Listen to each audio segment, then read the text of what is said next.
So I'd like to talk for just a few minutes as I wind down here about the power of ritual obedience.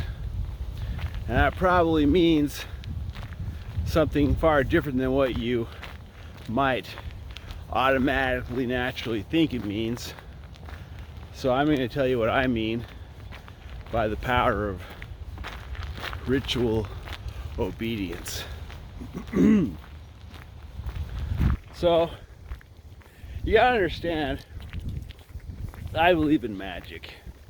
I definitely believe in magic.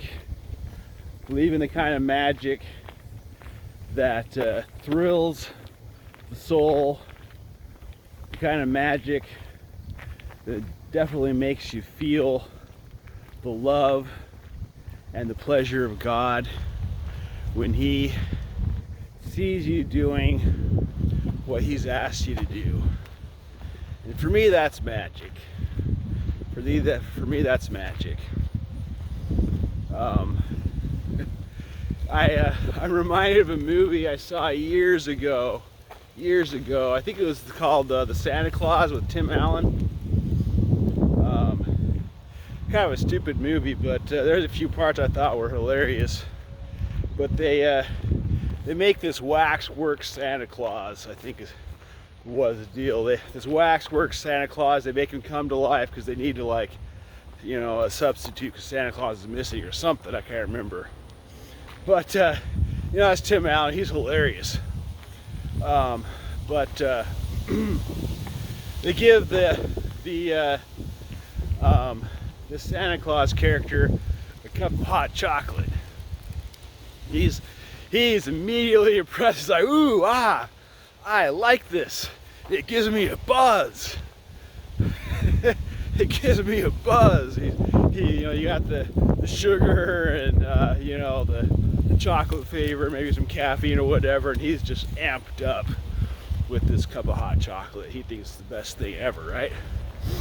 And so, you know, that's kind of what I'm talking about. When we actually do what the Lord asks us to do with all of our hearts, it gives you a buzz, right? Do you know what I'm talking about? It makes you feel great, feel good inside, and you feel the love and pleasure of the Lord in your heart. I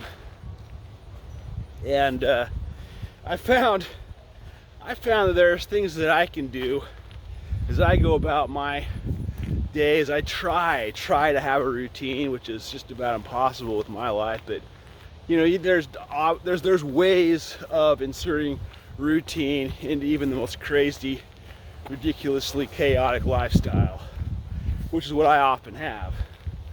You know, I live like this double existence, right? You know, I do this where I'm home for 6 days with the family, doing my husbandly, fatherly thing, and then I have some ability to have a bit of a routine. I like to get up early, maybe study the gospel, pray, and but my favorite thing to do first thing is to go on a jog.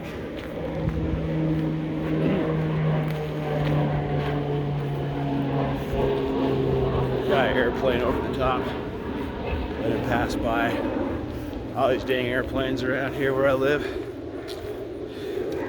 Anyway, so one of the ritual things that I do when I go on my jog is I've got a soundtrack I listen to, which is for me a type of ritual obedience.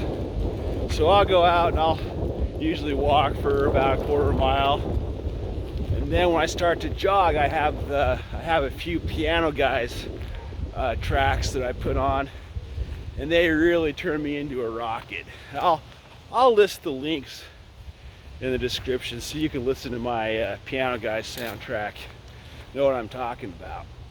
But for me, you know, having some really good, inspiring, uplifting music makes a huge difference in how I perform when I exercise.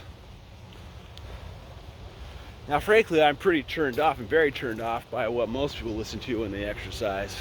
I think it's horrible, absolutely horrible. But you know, whatever floats your boat, I guess, right? So that's part of my ritual obedience when I jog. I try to listen to some really good music. Now, thinking back, when I was a missionary in Sweden, my first area, got there in like February, and Sweden's pretty far north, and so it gets dark really early. It doesn't get light until like 8 a.m., right? And I really enjoyed getting up early, saying my prayers. Right next to my bed there is a desk, and I'd read my scriptures. But the thing that I loved to do is I had like 5 or 6 of these honking candles, these big, wide, giant candles, and I'd light those on fire, right?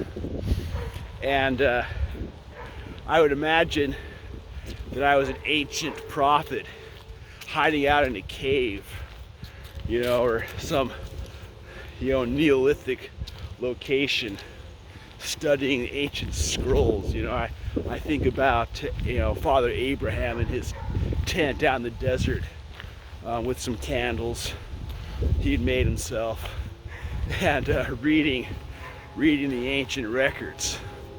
And so that just thrilled me. And so that was a ritual obedience that I did that really helped me help the gospel come alive and gave me more of a sense of what I was about. And so on that note, I've had some great experiences in my life, and I'm trying to do this more and more. Get up early. Get up ridiculously early. When you first wake up, usually, you know, 4 or 5 a.m. That is the best time, in my opinion. That's the best time to pray and to study the gospel, to read the scriptures, to ponder and meditate. And that totally rocks. I've had some phenomenal experiences with that.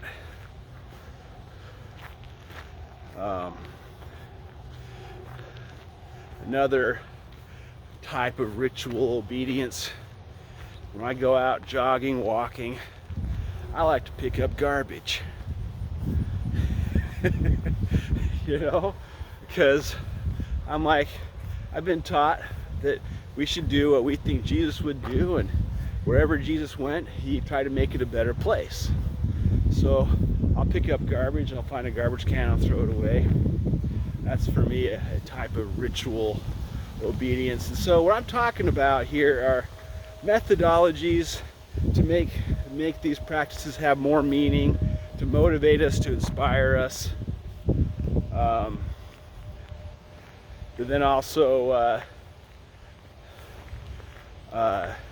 cultivating what some might call celestial habits. Now I'm sorry, it's probably putting new wine into old bottles. Sorry for people that talk against that, but when I was a missionary, they talked about mastering celestial habits. So what they meant by that was, you know, get in the habit and the routine of doing these things that Jesus would do and that Jesus would have us do. Turn them into rituals. It's a ritual, something you just got to do. And if you don't do it, there's a good reason why you don't do it, right? A really good reason. Now, one little ritual that I've had, which really sometimes gets me into trouble, is I try to speak forth boldly about what I believe and how I see things. And sometimes when I do that, I say too much. My friend Rob Smith asked me to say this in my next video, so I'm going to say it. Sometimes I share too freely what I think about people. And in this case, I've been sharing opinions in a few of my videos about who and Rob is. And when we start attaching titles and priesthoods to people and stuff like that, that's actually really not what the Lord wants us to do. Because no one's going to listen to anybody or follow somebody who's in their right mind simply because of some title or position or whatever that someone says they have. What we need to do is to point to Christ. Point to Christ in all things. Jesus Christ is the author and the finisher of our faith, and we need to testify and point to him. Now, if there's some other person out there who's got some good books or some videos, hey, yeah, absolutely. Say, hey, you should look into this. But our emphasis should be always on Jesus Christ. So we got to be careful what we say. And, you know, that's in an effort for me to try to follow the Spirit and be malleable and, you know, to have the reins of the Spirit on my head so that the Lord can guide me. I try to say most of what pops into my head. Even if it sounds scary to me, and the people might not like it. I try to do that. But you know, you gotta be smart about that. And sometimes I'm just not. So anyway, that's that. But getting back to the original topic of the power of ritual obedience, there is an incredible amount of strength and power to be had in developing your own list of things that you do to manifest Christ in your life. Things that you do over and over and over again to manifest Christ and to experience the love and power and sanctity of Christ in your life. So, just a perspective. Have a blessed day.